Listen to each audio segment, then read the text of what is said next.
So today, we have our third talk in our data and AI focus this year, and we wanted to get something around trustworthy AI. And to discuss this, we've engaged again with our long-standing partner, AIBIO-UK. So we're delighted to have Huayu with us today or from Edinburgh University. Huayu works with the Responsible Research Working Group of AI Bio. Thank you very much, Huayu. Ready when you are. Yeah.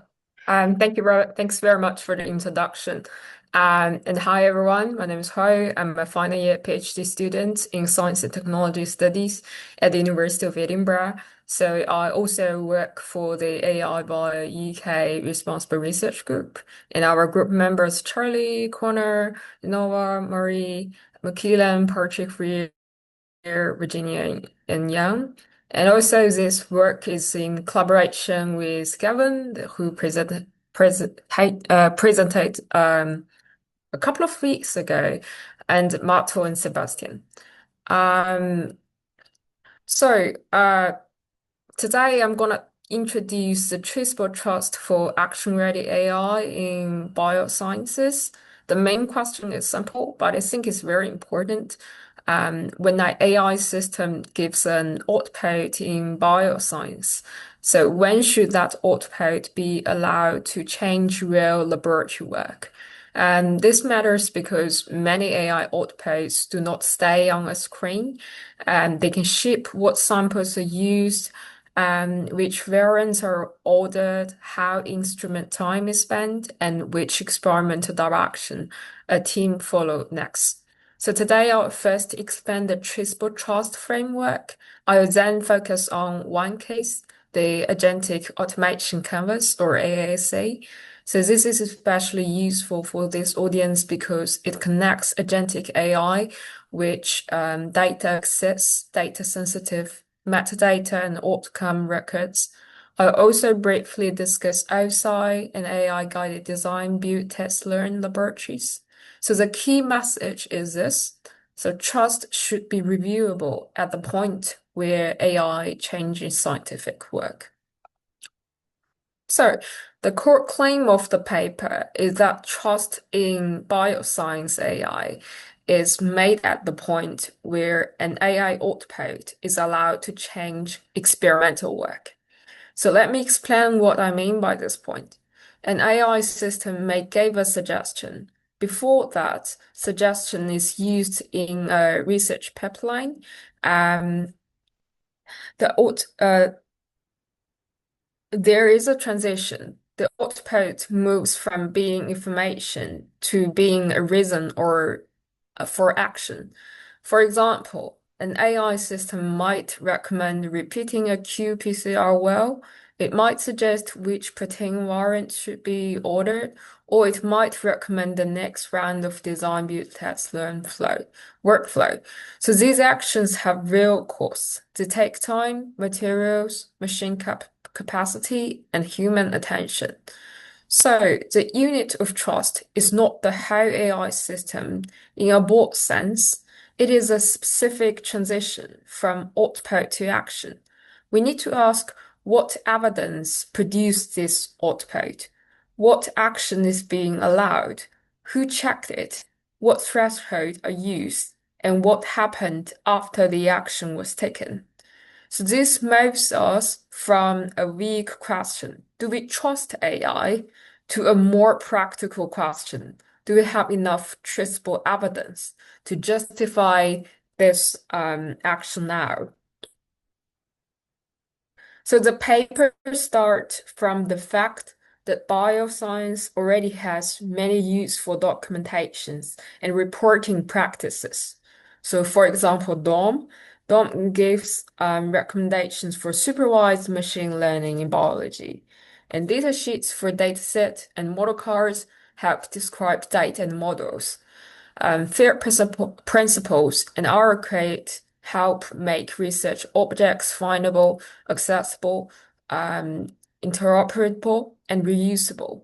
So these tools are important. They improve transparency, reuse, and reproducibility. They help us understand what data and models are and how they can be shared and reused. But they do not fully answer a narrow question. When is this particular AI output ready to support this particular laboratory action? A model may be well reported, but still it used in a weak workflow. A dataset may be fair, but the local action threshold may be unclear. A prediction may look strong inside the model, but the team still needs to know whether it fits this sample, this instrument, and this task. This is the difference between AI readiness and action readiness. So AI readiness asks whether data, metadata, software, and infrastructure are ready for AI use. Action readiness asks whether one output can responsibly guide one real research step. So Traceable Trust is meant to fill this practical gap. It does not replace existing standard. It adds a focus on the point where AI output becomes action. So the definition in this paper is that a transition is traceably trustworthy when the team can review 6 things. First, the evidence are that produce the output. Second, the capability being claimed in this specific setting. Third, the boundary of delegated agency, meaning what the system is allowed to influence. Fourth, the threshold and safeguards for action. Fifth, the authorization override road. And sixth, the outcome record that informs the next decision. The important point is that trust is not treated as a fixed property of the model. It is made through records, roles, threshold, and accountability. This is also where the STS background, science and technology background of the paper matters. Agency is not simply inside the human or inside the model. It is arranged through a socio-technical setting, data, instruments, software, laboratory roles, approval routes, and records. So when I say trace record, I do not mean paperwork for its own sake. I mean a usable record that helps the team ask simple questions. Why this action happened, who allowed it, what evidence was used, what was missing, and how should the next decision change? Traceable trust is about making this decision architecture visible. So this slide shows the 6 components of traceable trust in more details. The first component is evidential provenance. Here, the question is, what evidence produced this output? At a minimum, we need the data source, sample, or bench identity, pre-processing steps, model or workflow version, prompt or configuration, time step, domain context, and no exclusions. The second component is the situated capability claim. What has the system been shown to do in this setting? We need the intent task, domain boundaries, performance range, uncertainty, and no failure modes. The third component is the delegated agency boundary. What may the system influence? Can it only advise? Can it draft a list? Can it trigger a workflow? Can it emit resources? And the fourth component is the action threshold and safeguards. When is the output good enough for action? This might include QC rules, uncertainty limits, controls, replicate requirements, stopping rates, and execution triggers. And the fifth component is accountable authorization and override. Who can accept, block, or change the action? The sixth component is the outcome, exception, and revision record. What happened? and how does it affect the next decision? This includes not only successful results, but also invalid, failed, and navigate outcomes. These components make trust reviewable. Another competent researcher should be able to reconstruct why an AI-supported action happened. The framework can be used by starting with two practical questions. The first is about capability. So what has the system been shown to do in this setting? This prevents us from moving too quickly from general model performance to local action. A model may perform well in one setting, but this does not automatically mean it is ready for another instrument, another dataset, or another type of sample. And the second question is about agency. So what made the laboratory allow the system to influence? So in this paper, agency is graded into 4 levels. Advisory use means the system gives suggestions for people to review. Coordinative use means the system organizes tasks, for example, by drafting a plate map or a reagent list. Executive use means the system can call software or instrument under defined constraints. Resource committing use means the system can consume samples, reagents, instrument time, or ship the next research direction. The same AI system may be acceptable at one level or not and not at another. Adversary use may need modest evidence. Resource committee use needs stronger evidence, clear approval, and a better outcome record. So the framework asks to proportionate evidence at the point where action happens. So the paper develops the framework through 3 case studies. They work at different levels. I would like to thank to our case contributors. The first case is Open and Sustainable AI, or OSI, that Gavin introduced before. So this is mainly about open, reusable, and sustainable AI resources. So in Traceable Trust term, this is most relevant to provenance, reuse, and AI readiness. Sorry. And the second case is the Agentic Automation Canvas, or ASA. So this is the main case I want to discuss today. It is a design stage tool and metadata schema. It helps teams define scope, benefits, feasibility, governance, data access, sensitivity, and outcomes before deployment. And the third case is AI-guided DBTL laboratory. So this is a more demanding action level case. Here, AI recommendations may directly influence which physical experiments happen next. So the 3 cases form a layered picture.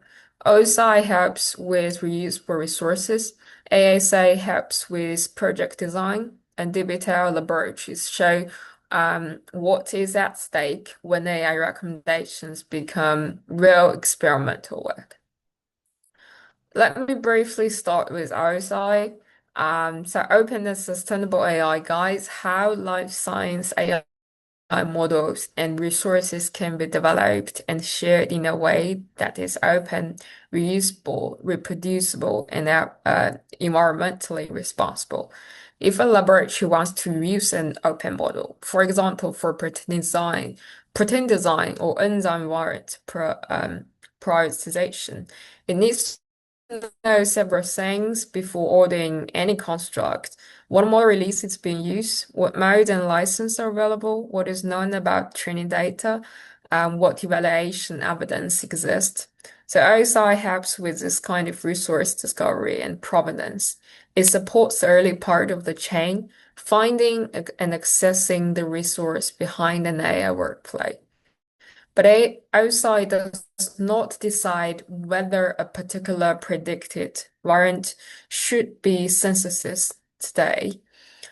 So what is not so that I mean that is not a weakness. It shows the level at which OSI works. It improves the resource base, but local action decisions still need local records. And one possible development is transition-oriented metadata. Components could say whether they support data to model, model to output, output to action, or outcome to revision transitions. You can find the outside paper in Nature Methods, they already published. And the keys too. So the second key is Agentic Automation Canvas or ASA by Sebastian Lubentenzer from Helmholtz Munich. So ASA is a structured tool for designing agentic automation project. It is also a machine-readable metadata schema. Agentic AI project often begin with unclear expectations. So user may imagine large benefit, while developer may see limits in data quality, integration, safety, or governance.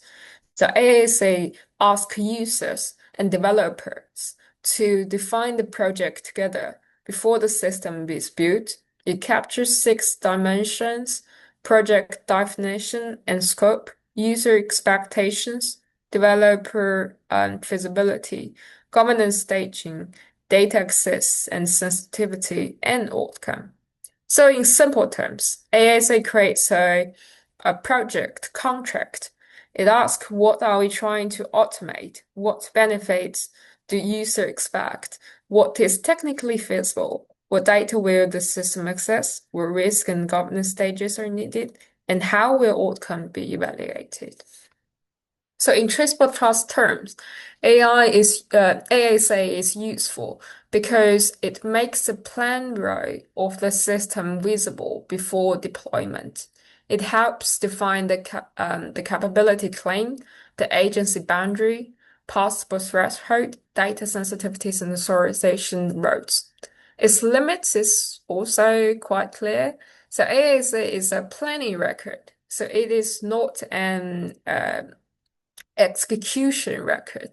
When a project moves into real use, ASA needs to connect with runtime records such as ELN entries, LIMS records, instrument uh, exports, human overrides, and outcome logs. So this is the part that I wanted to expand most for our audience. So ASA is important because it turns agentic automation planning into data practices. So in the data access and the sensitivity section, so ASA asked team to describe the data set that the project will use. So this includes data set name, description, format, license, access right, sensitivity level, personal data indicator, persistent identifier, and links to data cards very relevant. So each of these fields matters. The format tells developer whether the data can be read by the system. The license tells the teams what can be reused or shared. Access rights tell the team who may see or process the data. Sensitivity level tells the team how careful the workflow must be. Persistent identifier help the team refer back to the same data set later. So AAC can also record data use restriction through dual terms, the DUO. So dual means data use ontology. So these terms are useful in biomedical settings because data may be open, restricted, confidential, or highly restricted. For example, so some data may only be used for health or biomedical research. Some may be disease specific, some may require special approval. So this affects how trust is built, if an agent can accept the wrong data, or if it mixes public evidence with restricted data without clear rules. The output may be hard to justify. A Traceable project needs to know what data enters the system on a what right and with what limits. So ASA is implemented at a semantic web compatible metadata schema. So completed canvases can be exported as RO create packages. So these packages include JSON-loaded metadata. So the record is not just human readable, but also machine readable. So the schema maps to standards such as schema.org, etc. In plain language, the canvas can connect project description, dataset description, provenance, planning steps, and data use restrictions. This is why AISA is useful for research data management. So it shows that data practice begins from deployment. The key questions are asked at the a design stage. What data will the agent read? What data should it not read? What identifier should be retained? And what outcome records will be needed later? So the canvas can remain internal, be shared with collaborators, or be linked to LLMs, or create records for future policy cards. The practical challenge is like records need to travel across system without forcing researchers to re-enter the same information several times. So the quantitative PCR example makes this concrete. Imagine a molecular biology laboratory that processes a qPCR plate every day. A proposed agent reads instrument export files, a plate map, and experiment record. It reviews CQ values, amplification curves, controls, and in case of the dye-based assizes, melt curves. It then flags well that may need repeat measurement and draft a repeat list with a reagent estimate. So in this example, the agent does not submit a robot run, and it does not change the official result. It recommends a human reviews the recommendations. So this example is useful because qPCR already has a strong culture of reporting. The MRQ guidelines shows that qPCR reliability depends on experimental details as information, analyze choices, and transparent reporting. So Traceable Trust apply a similar spirit to AI-supported action. The question is whether the AI-supported repeat decision can be reconstructed.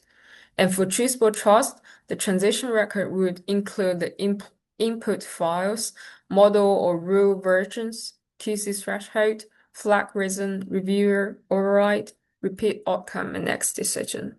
And the data part is very practical here. The record should link the instrument file to the plate map. It should keep the sample identified to pseudonym. So it should say which wells were flagged and why. It should record whether the human reviewer accepted or rejected the recommendation. It should also keep the repeat outcome, including cases where the repeat failed or did not change the interpretation. So this is narrower than full transparency into every model weight. So the laboratory may not need to understand every internal parameter, but it does need to know which files were read and what rule or model produced the flag, what threshold are used, who reviewed it, and what happened after the repeat.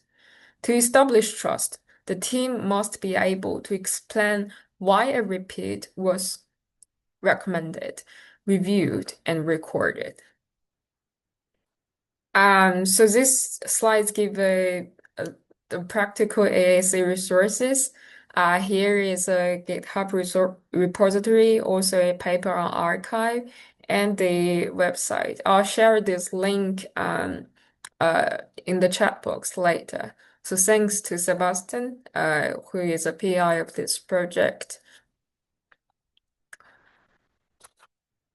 And the third case is AI-guided design-built test-learn laboratories. So this is a more demanding setting because AI recommendations may select the next physical experiments. In a DBTL circle, a team designs variants or conditions, builds them, tests them, and then learns from the result. AI can enter the learn step by recommending what should be built or tested next. So this can be useful when the experimental space is large and budget is limited. Active learning can help choose experiments that improve performance or reduce uncertainty, but it also raises a stronger trust question. If a model chooses the next batch of variants, it ships what materials are used and what the team learns next. So each round should retain a traceable record. So this record might include the training data snapshot, data version, acquisition strategy, or uncertainty estimate, candidate selecting, plate layout, etc. And the outcome record also matters. It should keep raw files, invalid well calls, or sequencing confirmation where relevant, and negative result and human overrides. So negative and failed outcome are not just waste. In active learning, they can be informative. If they disappear, the model may learn a distorted view of the experimental landscape. So published paper often report optimization performance more fully than candidate level approval records. So that is understandable, right? But if AI recommendations are shipping physical work, we also need records that connect model recommendation, wet labs schedule, human approval, instrument output, and the next model update. So to conclude, Traceable Trust is a way to make trustworthy AI more concrete in bioscience. So usually we say trustworthy, but we really don't know what does trust mean. It's sort of too abstract. Um, so that's why we start with Traceable Trust. So it starts by identifying action-changing AI transitions.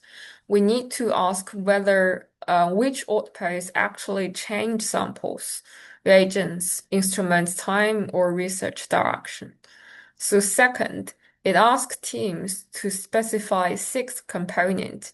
Again, provenance, capability, agency, threshold, authorization, and outcome. So these are meant to help another competent research reconstruct and challenge this decision. So third, it asks us to connect planning to records. For example, AAC can help define the project before deployment.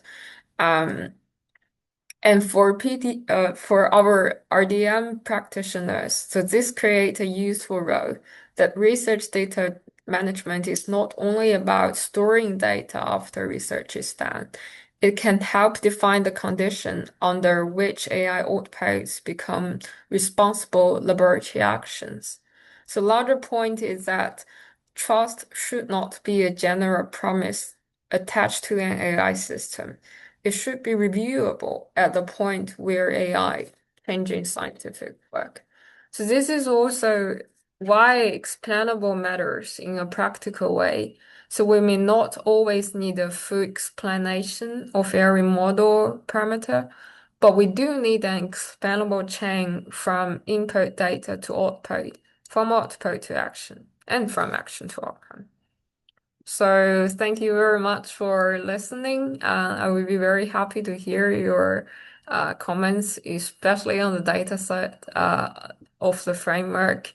For example, what parts of this transition record could be generated automatically from existing RDM systems, and which parts should still need human judgment, and how can we make these records useful rather than just another form? And I really look forward to your question and discussion. Thank you very much.